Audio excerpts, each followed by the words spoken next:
Welcome to Skip the Queue, the podcast of people working in and working with visitor attractions. And today you join me in Portsmouth Historic Dockyard. I am actually in the shadow of HMS Victory at the moment, right next door to the Mary Rose. And I'm at the Association of Independent Museums annual conference. And it is Wednesday night and we're just about to enjoy the conference dinner. We've been told by Dominic Jones, CEO of Mary Rose, to expect lots of surprises and unexpected events throughout the meal, which I understand is a walking meal where we'll partake of our food and drink as we're wandering around the museum itself, moving course to course around different parts of the museum. So that sounds very exciting.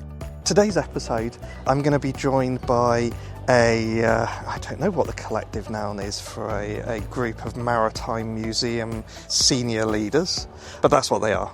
And we're going to be talking about collaboration within and between museums, especially museums within the maritime sector. This is a subject that we've talked about a lot previously. I know we've had Dominic Jones before as our number one most listened episode talking about collaboration in the sector, but it's a subject I think is really worthwhile talking about, understanding how museums work together, how they can stretch their resources, increase their reach by working together and achieving greater things than they can do individually. I do need to apologise to you because it's been a few weeks since our last episode and there's been lots going on in Rubber Cheese HQ. We have recently become part of a larger organisation, Crowd Convert, along with our new sister organisation, the ticketing company, Merak. So there's been lots of work for me and Andy Povey, my partner in crime, as we merge the two businesses together. Hence why there's been a little bit of a lapse between episodes. But the good news is we've got tonight's episode, we've got one more episode where I'll be heading down to Bristol and I'll talk a little bit more about that later on. And then we're going to take our usual summer hiatus before we start the next season. So 2 more episodes to go and I'm really excited. Without further ado, I think it's time for us to meet our guests tonight. Later, I'm sure everyone will hear. Richard Morsley, CEO of Chatham Historic Dockyard Trust. I've got Hannah Prowse with me, the CEO of Portsmouth Historic Quarter. The inimitable chief cheerleader for Skip the Queue, Dominic Jones, CEO of Mary Rose Trust. Great to be back. I expect this to be the number one episode because what it's got to knock your previous episode off the hit list. Listen, with guests like this, it's gonna be the number Of course one. You've got the big hitters, and you've even got one more to go. This is going to be incredible. Exactly. And I've got Andrew Baines, the Exec Director of Museum Operations at the National Museum of the Royal Navy. That's quite a title. He loves a title. And that's a lot shorter than the last one. Oh, okay, So, okay. So we always have icebreakers, and actually, it must be said, listeners, unless you're watching the YouTube, we've got the perfect icebreaker because we've started on the prosecco already. So I'm feeling pretty lubed up. Cheers! Cheers. Great Cheers. So icebreakers, and I'm going to be fair to you. I'm not going to pick on you individually this time, which is what I would normally do with my victims. I'm going to ask you, and you can chime in when you feel that you've got the right answer. So, first of all, I'd like to hear what the best concert or festival is that you've been to previously. That's really easy for me. Go on then. As the proud owner of 2 teenage daughters, I went. Did you go Tay-Tay? I went Tay-Tay!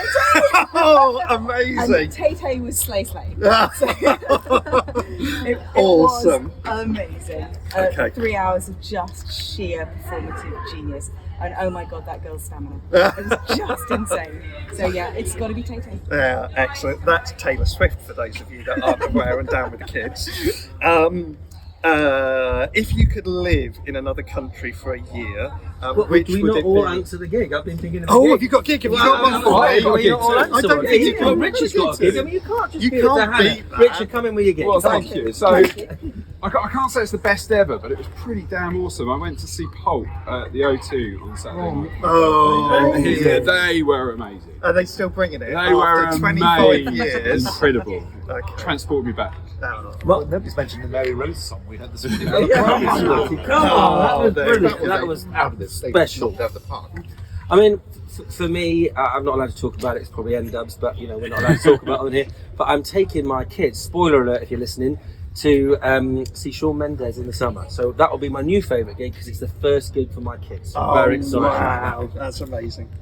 Andrew, any gigs? It has to be Blondie, the amazing Blondie! Debbie Harry on Oh! stage, Glenn Burke, Brighton 2019, amazing. Can you get any cooler? This is going to be the #1 episode, I can tell. Absolutely. Matthew, have you got one for us? Oh, it was this morning, wasn't it? Yeah, you've done it. You didn't. Oops. Okay, let's go with number 2. If you could live in another country for a year, which one would you choose? Morocco. Oh, really? Oh, so you're completely comfortable with the heat as I'm wilting next to you today? Completely well, I grew up in the Middle East Okay. as an expat brat, so I'm really happy out in the heat. I just love the culture, the art, the landscape, the food, Amazing. the prices. Yeah, Amazing. Morocco for me, I think. Well, I've been doing quite a lot of work recently in Hong Kong. Oh, wow. Hong Kong is this amazing mix of East and West together. Yeah. It's China, but where everybody speaks English, which is fantastic. I lived in Hong Kong for a few years and absolutely loved it. So I do that. There we go. But I think if I could choose somewhere to live, it's a bit of a cheating answer because the country's America, but the place is Hawaii. Because I think I'm meant for Hawaii. I think I've got that sort of style with how I dress, not today because I'm see you in a smart. skirt. And I feel I like their way of life. I'm rocking the Hawaiian You shirt are, but today. you can get away with it. We're hosting. Last one. Hands up if you haven't dived the 4D with Don. Oh, we've all done it. I did that today. Yeah, but all of your listeners can come dive 4D at the Mary Rose in Portsmouth Historic Dockyard, as well as the other amazing things you can do here with our friends, the National Museum of the Royal Navy and Portsmouth Historic Quarter. He will cut this bit out. Yeah, there will be a little bit of strict editing going on. That's fair. So we want to talk a little bit today about collaboration within the Maritime Museum collective. As we've got, I was saying on the intro, I don't actually know what the collective noun is for a group of Maritime Museum leaders. Superstars? I'll go with gaggle, but A wave. oh. A desperation. Let's start with. I know A depression? we've talked previously. I know on your episode with Kelly, you talked about collaboration here in the Dockyard. But I think it's really important to talk a little bit about how Mary Rose, Portsmouth Historic Dockyard, and the National Museum of the Royal Navy all work together. So talk a little bit for listeners that don't know about the collaboration that you've all got going. We've got a wonderful thing going on, and obviously Hannah and Andrew will jump in, but we've got this great site, which is Portsmouth Historic Dockyard. We've got Portsmouth Historic Quarter that sort of curates, runs, owns the site, and I'll let Hannah come into that. We've got the Mary Rose, which is my favourite, amazing museum, and then we've got all of the museums and ships of the National Museum of the Royal Navy. But do you want to go first, Hannah, and talk about sort of what is Portsmouth Historic Quarter and the Dockyard to you? Yeah, so at Portsmouth Historic Quarter, we are the landlords of the site, and ultimately have custody of this and Dockyard over on the other side of the water. Okay. And it's our job to curate the space, make sure it's accessible to all, and make it the most spectacular destination in the world. Where there's a point of debate, interest, and opportunity is around the destination versus attraction debate. So obviously my partners here run amazing attractions, and it's my job to site those attractions in the best destination that it can possibly be. To turn it into a magnet that draws people in. And the Absolutely. infrastructure. I don't know whether Hannah's mentioned it. She normally mentions it every 5 seconds. My She's just toilets. invested My in toilets toilets. are amazing. I mean, Andrew, have you been to the new toilets? I have. I enjoyed it very I much. had the pleasure today, by the way. They were fabulous. They were fabulous. Yeah. I know. I'm looking forward to that. Let's be honest. The highlight of a museum trip is tea and a pee, isn't it? Yeah. So it's got Get that roller in trouble. It's very But important. all of the amazing ships and museums that Andrew have are incredible. So it's a real draw, isn't it? And you've got quite a big estate, so you've got some on the other side of the Dockyard, haven't you, with boat trips that we take you over. Absolutely. So we run Victory here and Warrior M33 on the other side of the harbour with the Royal Naval Submarine Museum, with Explosion, working in partnership with BHQ. So a really close collaboration to make it as easy as possible for people to get onto this site and enjoy the heritage that we are joint custodians of. Yeah, absolutely, it's amazing. So, we're talking a little bit about museums collaborating together, which really is the essence of what we're here for at the conference, isn't it? I remember when we had the keynote this morning, we were talking about how important it is for everybody to come together. There's no egos here, everyone's sharing the good stuff and the challenges as well. Is it, given that you're all maritime museums, is it more important for you to differentiate yourselves from one another and compete, or is it more important for you to collaborate? From my perspective, it's certainly not competitive. I think there's sufficient distance. Sufficient distance, I think, between the attractions for that to be the case. And I think the fact we're all standing here today with a glass of wine in hand and smiles on our face kind of says a lot, actually, in terms of the collaboration within the sector. And as you say, the AIM conference today, that for me is right at the heart of it. It's how we as an independent museum sector all come together and we share our knowledge, we share our best practice, and once a year we have this kind of amazing celebration of these incredible organisations and incredible people coming together and having a wonderful couple of days. But if I could step in there, it's not just the wine, is it? Rum, perhaps. But the maritime sector in particular is one that is so closely knit, connected by the sea. Really? So in the international context, with the international congresses, about 120 museums around the world come together every 2 years and do fantastic congress meetings. The connections between people that come from thousands of miles away are so strong. It's absolute joy. And it reminds us of why we are so excited about the maritime. I saw you LinkedIn last year, I think it was, you had Mystic Seaport here, didn't you? We did, and we've had Australia, we've had so many, it all came from the ICMM conference. I went with, and we had such a good time, didn't we? We saw Richard there, it was just brilliant. And there's pinch yourself moments where you're with museums that are incredible, and then afterwards they ring you and ask you for advice. I'm thinking, like there's a lady from France ringing me for advice. I mean, what's that about? I passed it to Andrew. But what's that about? I think also from a leadership perspective, a lot of people say that being a CEO is the loneliest job in the world, but actually if you can reach out and have that network of people who actually are going through the same stuff that you're going through and understand the sector you're working in, it's really, really great. So if I'm having a rubbish day, Dom and I will frequently meet down in the gardens outside between our two offices with a beer or an ice cream and just go at each other. And that's really important to be able to do. And Hannah doesn't laugh when I have a crisis. I mean, she did it once. She did it once, really funny. and it hurt my feelings. What, laughed at Dominic? You needed it to be made to laugh. You did. But and Richard and I have supported each other, and occasionally, Well, you were incredibly helpful when we were going through a recruitment process recently. Came and sat on his interview panel and helped him interview. We were rogue though. We were so bad. We should never be allowed to interview together. I bet you were just there taking a list of, they're quite good. I'm not going to agree to that one. It was great, and it's lovely to have other people who are going through the same stuff as you that you can lean on. It's incredible. It's such an important sector, as Matthew said, and we are close. The water doesn't divide us; it makes us stronger. Indeed, and recently, of course, there's increasing concern about the state of the marine environment, and maritime museums take on that burden as well. To express to our public, it's not just about the ships and about the great stories; it's also about the sea.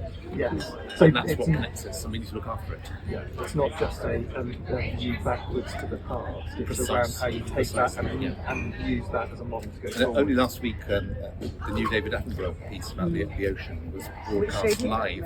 Indeed, we showed it here. 26 maritime museums around the world simultaneously broadcasting to their local audiences. And it was phenomenal. It was such a good film. It was so popular, and the fact that we as the Mary Rose can host it, thanks to being part of ICMM, was just incredible. I loved it. Have you seen it? It's coming to Disney Plus any day now. It's on. There you go. Andrew knows. He's always first to know. It's on. There you go. So watch it there. It's so good. That's amazing. So you mentioned Disney, so that's a kind of an outside collaboration. Let's talk a little bit. This is a rubbish segue, by the way. Let's talk a little bit about collaborating outside of the sector itself. maybe perhaps with third-party rights holders, because I know that you're quite pleased with your Lego exhibition at the moment. Well, I was actually going to jump in there on Where did he get the I was ideas from? actually going to jump in there Should on we ask him collaboration where as he well. got the idea from for Lego? Let's ask him all that. I'd say to Dominic is you've got to be careful what you post on LinkedIn. Because I could do a deal, he's stolen the deal. There's no such thing as I don't know. Friends? Apparently not. Honesty. But exactly. Come on. No, I was delighted. If anyone was to steal it from us, I was delighted that it was you. And it's been an amazing exhibition for us. It's bringing Lego into the historic Dockyard Chatham. I think one of the things that we sometimes lack is that thing that's kind of truly iconic. The place is iconic. The site is incredible, but we don't have that household name. We don't have a Mary Rose. We don't have a Victory. So actually, working in partnership. Maybe, I've got a sneaking suspicion we might get there later. I don't know. We'll see how the conversation flows. Controversy. No, there's no controversy. But yeah, how we work with third parties, how we use third party IP and bring that in through exhibitions, through programming, is really important to us. So working at a Lego Brickrex exhibition, an exhibition that really is a museum exhibition but also tells the story of 3 Chatham ships through Lego. It's absolutely perfect for us, and it's performed wonderfully. It's done everything that we would have hoped it would do. I'm bringing the kids in the summer. I love Chatham. Genuinely. I know he stole the thing from LinkedIn, but I love Chatham, so I'll be there. I'll spend money in the shop as well. Because I like you. Buy a book. Yeah. Can we buy Lego there though? That's You the can, of question. course you can buy Lego. So this is a magnet. It is sucking the kids into you. But I bet you're seeing something amazing as they interpret the world that they've seen around them at the museum in the Lego that they can play with. Some of the models that are created off the back of the exhibition by these children is remarkable, and adults actually, but mainly the families, are amazing. But you feel awful at the end of the day, having to painstakingly take them apart, and then the children come back there and say, where is my model? So we went to see it in the Vasa, which is where he stole the idea from, right? So we went to the Vasa, and I decided to sneakily, when they were doing that, take a child's model that was really good and remodel it to look like the Mary Rose, and then post a picture and say, I've just built the Mary Rose. I didn't build the Mary Rose. Some Swedish person built the little rose. I just added the flags. You heard it here first. So you get what you say. And we've been lucky enough to be working with the Lloyd's Register Foundation this year, and we've had this brilliant She Sees exhibition in Bates 4, which is rewriting women into maritime history. So the concept came from Lloyd's Register, which was the untold stories of women in maritime, working with brilliant photographers and textile designers to tell their stories. And they approached me and said, can we bring this into the Dockyard? And we said yes, but we'd really love to make it more local. And they were an amazing partner. And actually what we have in Bates 4 is this phenomenal exhibition telling the stories of the women here in the Dockyard. And then going back to that point about collaboration, not competition, Exactly. that exhibition then comes to Chatham from February next year, but telling Chatham stories instead of Portsmouth stories. And so Richard came to see it here and has gone, ooh, I love what you've done with this. Okay, we can enhance, we can twist it. So I hope he's going to take our ideas and what we did with Lloyd's and make it 1,000,000 times better. So It's going to be collaboration. It's going to be an amazing space. There's no such thing as a unique idea. is No. there? Richard just looks at LinkedIn and gets everyone's ideas. Well, I think one of the exciting things is those collaborations that people will be surprised by as well. So this summer, once you've obviously come to Portsmouth Historic Dockyard and experienced the joys of that, and then you've called off on Chatham another day to see what they've got there, you can go off to London Zoo, and we are working in partnership with the London Zoo, and we have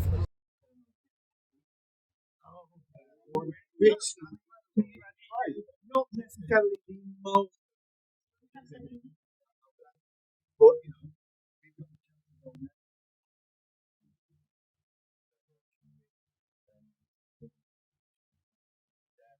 we've got. I don't think anybody.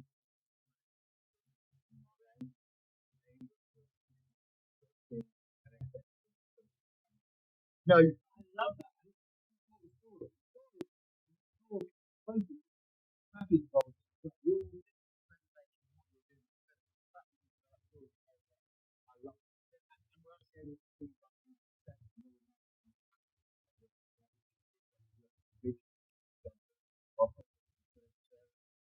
down the road from Chatham.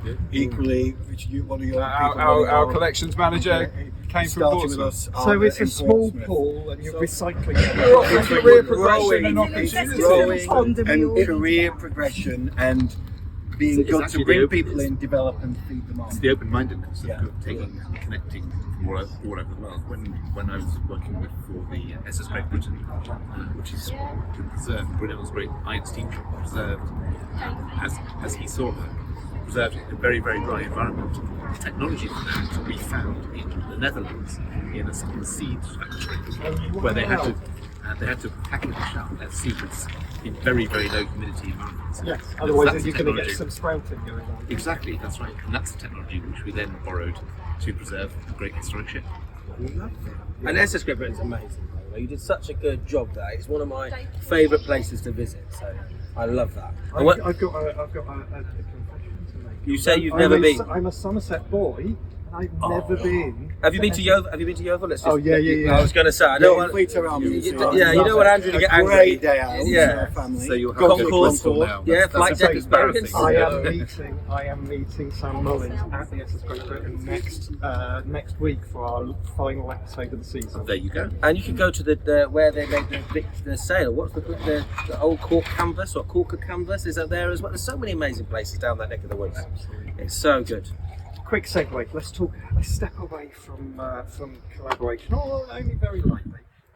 Highlights of today. What was your highlight talk or the thing that you've seen? I think for me it really was that focus on community and engagement in our places and the importance of our institutions and the places that we're working.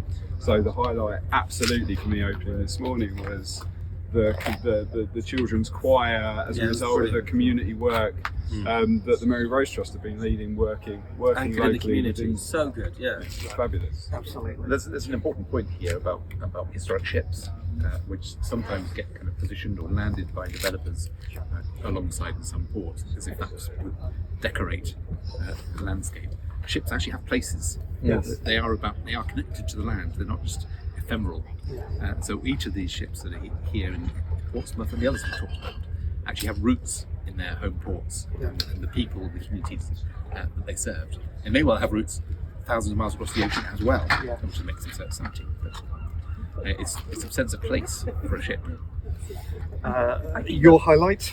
So I think that all of the speakers were obviously phenomenal, and Including yourself, you were very Thank good. you. Yeah. But for me, this is a slightly random one, but I always love seeing a group of people coming in and watching how they move in the space.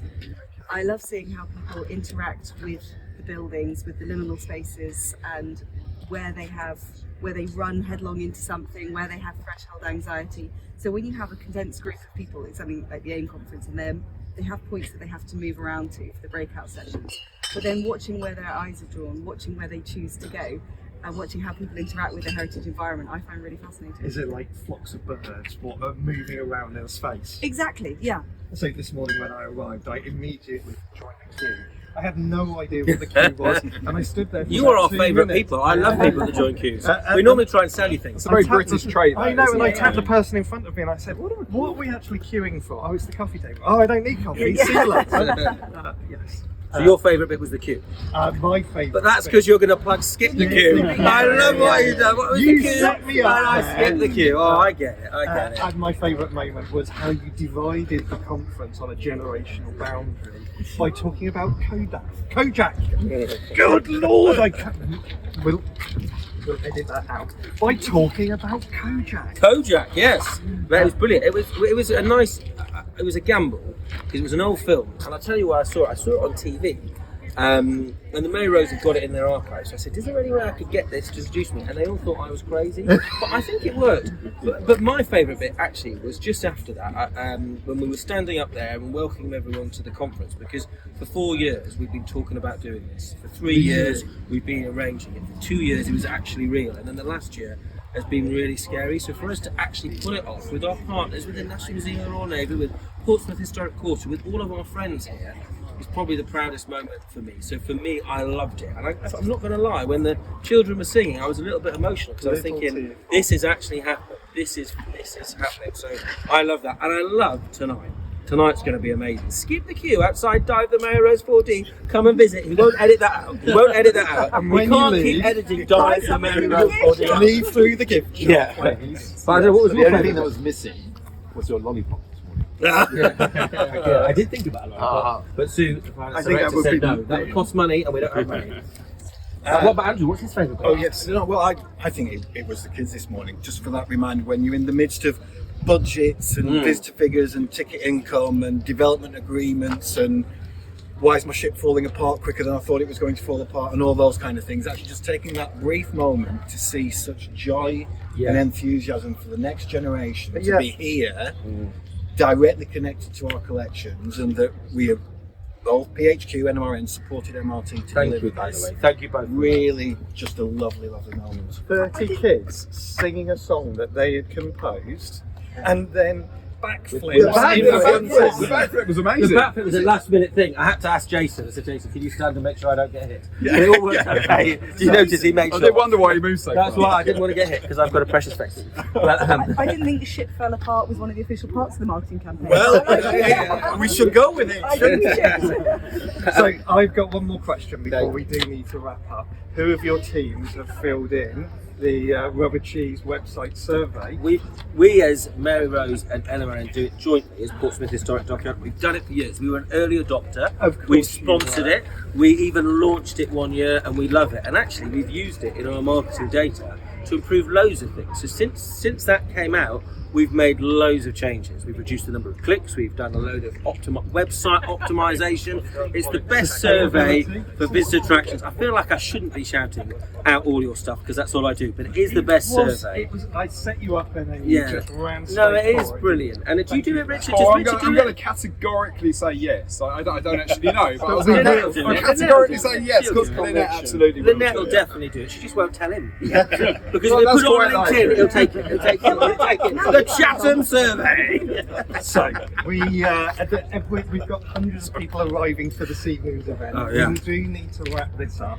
I want one last thing, which is always we have a recommendation, a book recommendation for people. And the first person to retweet the message on Bluesky will be offered, of course, a copy of the book. Does anyone have a book that they would like to plug of their own, or, of course, a work or fiction book that they'd like to recommend to the audience? And we're all looking at you, Matthew. Yeah. Matthew is Why the are you book looking at one. me? You're You're going the to most- you're the recommend most this. learned. You are the. Is this a maritime heritage Oh, it book? could be absolutely. That would be wonderful. Two of them jump into my mind just off the vein.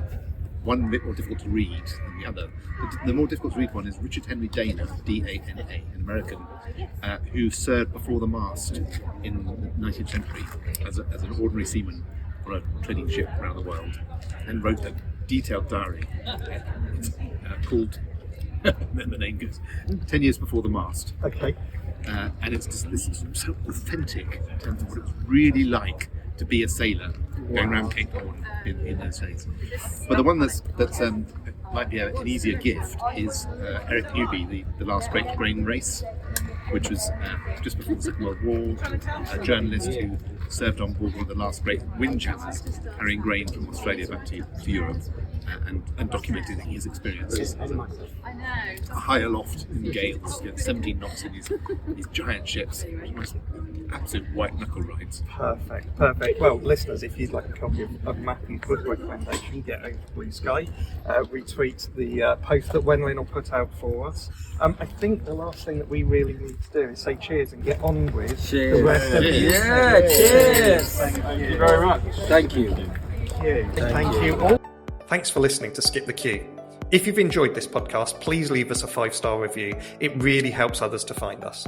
Skip the Queue is brought to you by Rubber Cheese, a digital agency that builds remarkable systems and websites for attractions that helps them to increase their visitor numbers. You can find show notes and transcripts from this episode and more over on our website, skipthequeue.fm.